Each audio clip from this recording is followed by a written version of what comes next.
Alright, what up? And welcome to a video that I think I've wanted to do one of these for ages. I've never known how to actually get started doing it and that kind of thing, but I think I've got a pretty good setup and stuff. So basically, what's going to be popping is I'm going to be going through this month or kind of last month's an overview at the end of each month of the music that's in my playlist, what I think about it, blah blah blah blah blah blah. blah. Basically, and I'll be putting the album covers up there, kind of needle drop esque, but alas, I digress. The first song on my I'll skip that one because no one knows that. I have a guy called Jeremy Zucker, who I have pretty much mostly just the Glisten EP right there. Bam. It's tight. I like it.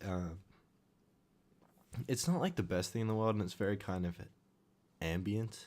Like I would chuck it on kind of in the back and just kind of vibe out. It's like a late night kind of vibe, but I do fuck with it.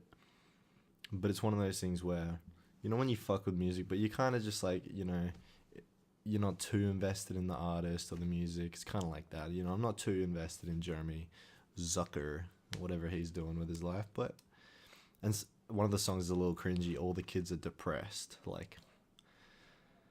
It's just a little bit of a cringy title, but the song isn't actually that bad at all, and it does. I mean, the refrain, "All the kids are depressed, nothing ever makes sense," is kind of cringy. So I kind of don't like it for that reason. Down more, we have Midnight Hope by Finding Colors. Bam. It's a good song. Bit boring though, I will give it that. Sometimes when it's on, it's kind of one of those slow burner tracks that kind of just slowly groans through the feelings. And I mean, while I like a good slow track when it can hold my attention, this one kind of just sometimes it dwindles. My attention kind of drops a little bit, more or less. So that's what I'm giving that one. Then we have With Confidence, That's Something. Bam. This song is a killer. This song is a killer. It's so hard. It's pop punk. Hey, look, arrest me. But it's so good. It's flippin' amazing. I love it. I can't wait for the album. If it's anything like this, the album's going to be poppin'. And then we have High Hopes by yours truly. Bam. It's an okay song. Female lead vocalists are not my cup of tea all the time, but this one holds my attention quite well, so props to High Hopes for that. Then we have, yours truly, props to yours truly. Yeah, okay. Then we have 5 Seconds of Summer, Young Blood. Shit bangs. There's some songs that I really don't like, or I'm kind of got this on the fence attitude about, one of them being Valentine. Valentine is, it's so hard, it's so good. The lyrics, not the lyrics. The lyrics are the one thing I don't like. The way the singing, the way the vocals are said, the singing and the beat and everything is really nice, and just like the way the flow of the lyrics is good, but the lyrical content is mind numbing. At one point, he's like, "Throw the chocolate eclairs away." I'm like, But for a song called fucking Valentine, I mean, what do I expect? Favorites of this one would be Want You Back, Youngblood, obviously, title track. Valentine, surprisingly, even though I just hated on it. Better Man, Monster Among Men, it's pretty good. I don't really like Babylon, I will say. Babylon's a bit... Babylon. It's like, shut up, dude. Then we have State Champs by the Living Proof by State Champs. I don't know how I'm going to keep doing that. Bam, right there.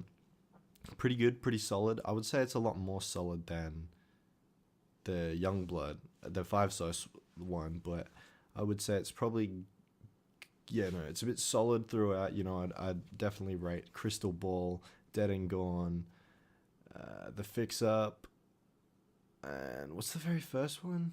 Frozen's pretty good. The ones I don't really like is Criminal and I would say Time Machine. At the end of Time Machine, State Champs lead vocalist, I don't know who it is. He's got a very annoying way of singing, and it pisses me off. Then we have Drake Scorpion. What can I say? Survival bad, Non-Stop is good, Elevate is bad, Emotionless bad, God's Plan is good, I'm Upset bad, 8 out of 10 bad, Mob Ties bad, Can't Take a Joke is good, Sandra's Rose, cannot remember it, Talk Ups, okay, Is There More, I cannot remember that, Peak is a bit on the fence on that one, Summer Games good, Jaded good, Nice for What good, Finesse on the fence, Ratchet Happy Birthday, I mean, look, that's how you feel. I don't really like that. Blue Tint and In My Feelings are really good. Don't Matter to Me is alright. I think the Michael Jackson feature is a bit strange on that one. After Dark is really nice. And Final Fantasy and March 14. Tiana Taylor, her album KTSE is really good. Banger alert. This whole thing goes. I love this album, especially Issues Hold On, Hurry, Never Would Have Made It, and Work This Pussy. Work This Pussy is crazy shit. That shit is crazy. Kanye West is mastermind. The only problem I have with Work This Pussy is the thing that repeats Work This Pussy. When they recorded it, it pops a little bit in the mic, and you'll be able to hear it if you go back and really listen for it. Every time she says pussy, it pops over into the mic and it distorts it a little bit. So it's a bit hard to listen to that one. Now we have One by just Home Safe. This album, I had such high hopes for it. Because the singles off this thing, Run, Vanilla Scented Laser Beams, and I don't think there's anything else that I listened to. There might have been another single though, but hey. Those Run and Vanilla Scented are the best songs ever. They're so good, pop punk. But then you get into some other stuff and it's just so bloated and boring, and a lot of the tracks on here there's just nothing that I would want to go back and listen to. Besides the song Sideways Sleeper, that shit is a banger. It reminds me of Knuckle Puck. One of Knuckle Puck's slower songs. It's really, really good. Now we're getting into the Brockhampton singles. We got 1999 Wildfire. Sorry. This song's slapper. It's good, but I would say it's the weakest of the three singles in my opinion. I don't really like Joba's bit at all. I think it's got a lot to desire in that one. We have Childish Gambino's Summer Pack. It's okay. I mean, nothing jumps out at me of these tracks. They're just a slow burn. But they're a slow burn, but with an instrumental that seems like it's going to pick up at some point, but it doesn't, and it just kind of leaves you with this weird empty feeling after listening to the song, even though it's you know, it has a bit of content in there. But I don't outright hate the songs. I think they're pretty decent, but nothing crazy. Then we have Real Friends Composure. I am really starting to love this album, even though Real Friends has that super cringy pop punk, like, everything is mine, like, that super, like, nasally, just overgone, like, way overdone. But in saying that, Me First is really good. From the Outside is really good. Smiling on the Surface is really good.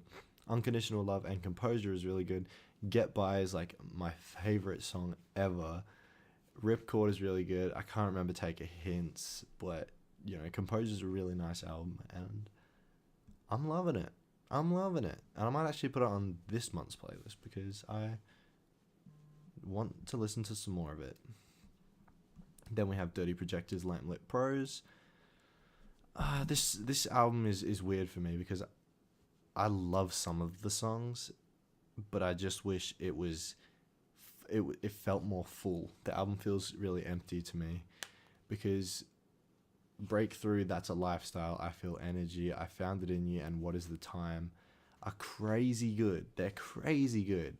But then, I mean, I think Right Now Feet Sid is pretty good as well, but everything besides that is really slow. Bluebird is just bleh.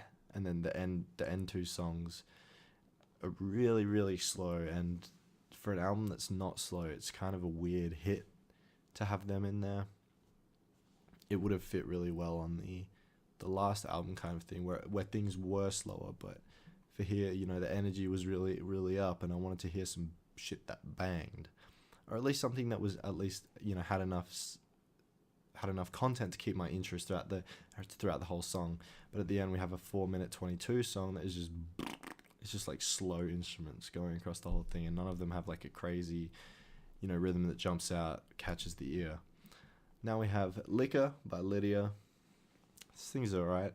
I really like Good Side as a single. I thought it was really cool, and I was hoping that the album would be a little different, but Lydia kind of just stick to this one sound and came through here. Wasn't too interested in listening throughout, even though this, the songs are alright. It's classic Lydia, however, quite boring. We got 1998 Truman by Brockhampton. Bam, getting better, better than Wildfire, and it slaps. It goes really, really hard. I really like it. I love Merlin's like hook thing that he does. It's so good. He should be on more stuff doing hooks, just screaming, because it keeps the energy up as well. Because you have to drop a fire verse if Merlin's screaming like that on the hook. There's no beating around the bush there. There's a new Billie Eilish song, You Should See Me in a Crown. Bam. It's okay. It's alright. I mean, a lot of people are like, Billie Eilish is the best person ever, blah, blah, blah. But I was kind of unimpressed by this song. I wanted her to come through with something really cool, but she kind of just let vocal effects and a big production get in the way of her singing, which sucks. But, I mean, it's alright. I think a lot of the appeal of the song was the video thing with her and the tarantula, but I don't really fuck with that. We have the Chance the Rapper singles, Bam Bam Bam Bam. I didn't really point in 4 different places, but they're okay. I Might Need Security is probably the best one that I remember, but they're cool. I mean, I didn't listen to them that much, so I can't really tell you what happens in each song, but I do remember Workout is that classic Chance, like, where he just kind of talks really, like, but like energetically over a beat, and it's kind of boring when he goes, work out, now we need a workout, and it's just like, okay, Chance. Then we have Ryan Beardy, Boy in Jeans. This shit goes so hard. The song Bruise is crazy. The song Cupid's pretty fucking good. The song Speed I really like, and Flash. I love Flash. Flash is crazy. It's got these like, it's like he's sampled, and it's like a bunch of people talking about their childhood and things. I don't know what really, where it came from or what's happening with that, but it's so cool. I love it. It's a slow burn track, but it holds your attention because you're always listening to these people's, like what their little stories or the little remarks while Ryan's singing across the whole thing. So it's interesting throughout the whole thing. It's not really like a Frank Ocean interlude or something where you're just listening to the stories. There's a full song being played over the top. So, you get both. You get an interlude and a song at the same time, and it's very interesting, and I like it. You have the Internet Hive Mind. I really like this thing. However, I'm not really listening to it too much. It's one of those things that I know I could probably get into, but none of the songs are really jumping out at me because Sid's vocals just kind of carry over the beat. So the beats are really nice, and Sid's vocals are pretty nice, but none of it's too interesting or to, catch my attention too much. So it's kind of just staying in the back. What can you say? Love It If We Made It by the 1975 is pretty good as well. I would say it's a bit boring, and it really, really sticks to their formula and sound towards the end. Albeit, it's kind of a good formula and sound. They kind of just stuck to what they know works. And I guess it works. Head in the Cloud by 88 Rising. This thing is crazy. However, you do need to pick out the good songs and leave what you don't like, I would say. Because there's a lot of different sounds on here. So you have things such as Plans with Nicki and Vori. I don't know. And then you also have Beam for Playboy Cardi. Crazy different sounds. There's also other sounds like Let It Go. You also have Midsummer Madness. So there's so many different sounds on this thing that it more or less of an album. It's kind of a pick what you like. And that's kind of the best thing that this 88 Rising could be. Because it doesn't try and be a cohesive album.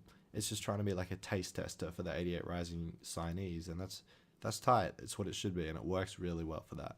Let It Go is crazy. Block Boy and the Higher Brothers, Peach Jam, Red Rubies is pretty hard, except it kind of gets ruined by everyone that's not Rich Brian, in my opinion. You also have Midsummer Madness, which I might have already said. History, which is crazy. By far my favorite Rich Brian song made. Disrespectin' is pretty good as well. and Japan 88. I thought it was pretty turnt, but to be honest, I haven't really given that too much of a listen. And I don't like Beam because of Playboy Cardi. I just personally don't like fucking Playboy Cardi. So annoying. It's like he's just trying to annoy me personally. 1997 Diana slaps. That's by far my favorite Brockhampton single right now. I just think, Dom, Matt, and Kevin just trading verses, just on this crazy beat, just going off is like one of the best things I've ever heard, and I love it, and I think it's really cool. Then you have Denzel Curry, Taboo. I'm unsure about this thing. I do like it. I do want to put that out there. I really do like it. However, I do think it gets a bit weird at times. And I say this because Denzel kind of has these refrains. Sorry. Denzel kind of has these refrains that he says over and over. One of which being like, finish him, Zell. And then another one being like, oh, what's the other one? Black Metal Terrorist. He's said that shit before. Like, these lines have been said before. And there's a lot of his other lines that have been also said. Like, a lot of the Taboo stuff. He'll just bring it up over and over and over in songs. And, like, I don't dislike that. I don't want to be like, oh, he shouldn't bring anything up that he said before. No, that's fine. It's just, it gets a bit weird sometimes, especially Black Metal Terrorist. He's just going, finish him, Zell. Finish him, Zell. Like, that's the hook. And, like, it's something that we've already heard heaps of times. So, as a hook, I don't think it really works. That being said, Perks is crazy. Vengeance is crazy. Clark Cobain is crazy good. Sumo is really good. Cash Maniac is really, really good. Switch It Up, I really like. Sirens is good. And I can't remember whichever Black Balloons has Gold Link, the first one. The blackest balloon, I guess, that I really like. And I really like the starting song as well, Taboo. I think that one's really cool. And then we finalize with Ray BLK feat SG Lewis, Chill Out. This song has the craziest beat ever. It's wavy as fuck, so you'll just be sitting there, bopping your head as that shit goes. And Ray BLK just does her thing on the beat, hurls those vocals out well. Then you got No Vacation, Dream Girl by No Vacation. Really good song. And then I also have Intermission by No Vacation, which is also really good. And it's just kind of indie pop, I would go as far as saying. I don't know. Genre-ing music is always hard, but I would just say it's kind of indie pop, that kind of thing. Maybe even like Dream at times, but I would say more indie, that kind of whatever. And that rounds up July. So